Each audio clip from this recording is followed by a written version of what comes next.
అబ్బబ్బబ్బబ్బబ్బా! ఈ నువ్వులు, పల్లీలు ఉండలు చూస్తుంటే ఎంత టేస్టీగా ఉన్నాయి తెలుసా? చేశాను ఈరోజు. అంటే ప్రతి నెల చేస్తూ ఉంటాను. నెలకొకసారి చేస్తూ ఉంటాను. చాలా బాగా ఉన్నాయి. ఇదిగో నువ్వులు, తెల్ల నువ్వులు తీసుకున్నాను. రాళ్ళు అవి లేకుండా చూసుకోండి. నువ్వులు మళ్ళీ తినేటప్పుడు నోట్లోకి వచ్చాయంటే మొత్తం బయటకు వచ్చేస్తుంది. చూడండి, నువ్వులు బాగా వేగుతున్నాయి. ఈ నువ్వుల్ని బాగా వేపుకున్న తర్వాత ఒక పల్లీలను తీసుకున్న తర్వాత అవి చల్లారాలి. ఈలోపు పల్లీలు వేపుకుందాము. పల్లీలు అంటే ఒక హాఫ్ కేజీ తీసుకున్నాను. నువ్వులు ఒక కేజీకి తక్కువ తీసుకున్నాను అనమాట. అర కేజీకి ఎక్కువ తీసుకున్నాను. పల్లీలు మాత్రం హాఫ్ కేజీ తీసుకున్నాను. ఇవి బాగా వేపుకోవాలి. పొట్టంతా తీసేయాలన్నమాట. తర్వాత పల్లీలు వేపుకున్న తర్వాత అవి కూడా ఒక లీటర్ తీసుకుంటాను. ఇవి లోపు ఆగనివ్వండి.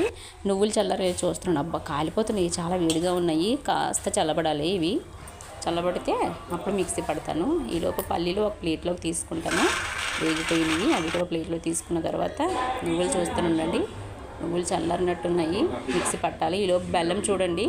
బెల్లం అది ఒక హాఫ్ కేజీకి ఎక్కువే ఉంటుంది.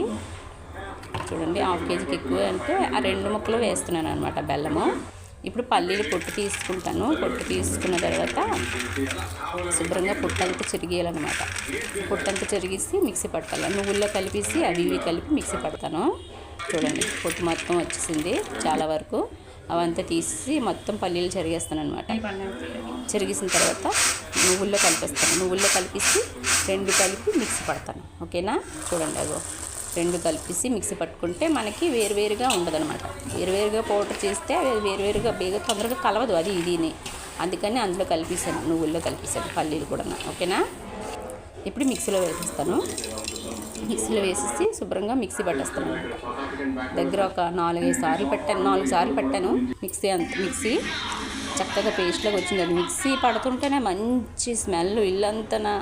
నువ్వులును పల్లీలు కదా, ఎంత స్మెల్ వచ్చిందంటే నోరు ఊరిపోయేది అనమాట. చూడండి, మొత్తం అంతా తీసేసుకొని ఒక 4-5 సార్లు ఇలా పొడిలా చేసుకొని ఇలాగ అయిపోయిందనమాట. మొత్తం పల్లీలో వేస్తాను. దీంట్లోని ఇప్పుడు బెల్లం అనమాట. ఇందాక బెల్లం చూపించాను కదా, అదే బెల్లం కొంచెం ఒక గ్లాస్ వాటర్ వేసుకొని అలాగా, పాకం కూడా కాదు, ఆ బెల్లం కరిగితే సరిపోతుంది. ఆ బెల్లం చూడండి, పాకం కూడా కాదు, జస్ట్ అలా వాటర్లా ఉందంతే. ఆ బెల్లం కరిగిపోతే ఆ బెల్లం వాటర్ అంతా తీసుకొచ్చి ఇందులో వేసేయడం. ఇందులో వేసేసి చక్కగా ఉండలు చేసుకొని తింటే వావ్, ఎంత టేస్ట్ ఉందంటే నోట్లో పెట్టుకోమని అలా కరిగిపోతుంది.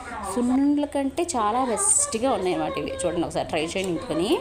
చూడండి, 2 టైమ్స్ అనమాట. కొంచెం వేసుకుంటూ కలిపారనమాట. మరి ఎక్కువైపోతే పలచగా అయిపోతుంది. అందుకని కొంచెం వేసుకొని సరిపడా వేసుకొని ఉండల్లా చేసుకున్నాను. ఓకేనా? ట్రై చేయండి. చాలా స్మూత్గా మెత్తగా నోట్లో పెట్టుకోగానే కరిగిపోయేలాగా ఉన్నది. ఇంకొక విషయం ఏంటంటే, నేను నెయ్యి వేద్దాం అనుకున్నాను, కానీ సమయానికి నెయ్యి రాలేదు.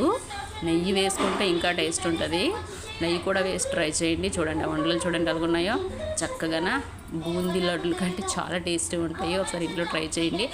ఒకసారి చేసుకుంటే సరిపోతుంది మనకి. ఎందుకంటే ఇవి కాల్షియం ఉంటుంది కదా ఎక్కువగా, బెల్లము ఐరన్, తర్వాత నువ్వులు కాల్షియము, పల్లీలు కాల్షియము.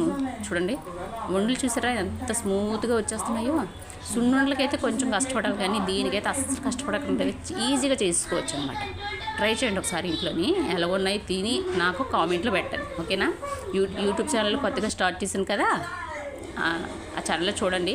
నా ఇన్స్టాగ్రామ్లో రీల్స్ వస్తాయి, దానికి లింక్ ఉంటుంది. లింక్ ఓపెన్ చేసి చూడండి. ఆ బాక్స్ నింపుగా అయినాయి. అవన్నీ నా 2 రోజులకు బాక్స్ ఖాళీ చేసేస్తారు వీళ్ళు, తెలుసా? చూడండి ఎన్ని ఉండలు. ఒకసారి టేస్ట్ చేసి ట్రై చేయండి.